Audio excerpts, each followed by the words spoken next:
2024 সালের জানুয়ারির প্রথম সপ্তাহে দ্বাদশ জাতীয় নির্বাচন অনুষ্ঠিত হবে বলে জানিয়েছেন নির্বাচন কমিশনার আনিসুর রহমান।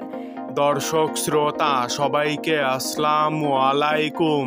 প্রধানমন্ত্রী শেখ হাসিনা বলেছেন 2024 সালের জানুয়ারি মাসের প্রথম সপ্তাহে জাতীয় নির্বাচন অনুষ্ঠিত হবে। আজ কক্সবাজার শেখ কামাল স্টেডিয়ামে জেলা আওয়ামী লীগের আয়োজিত জনসভায় তিনি একথা বলেন।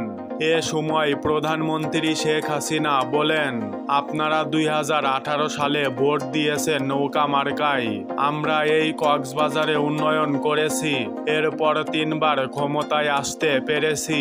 তিনি বলেন, ধারাবাহিকভাবে 2009 সাল থেকে 2022 সাল পর্যন্ত গণতান্ত্রিক পদ্ধতি আছে বলেই দেশের উন্নয়ন আছে।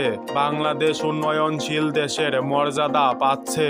2023-এর পর 2024 সালের জানুয়ারির প্রথম সপ্তাহে নির্বাচন হবে।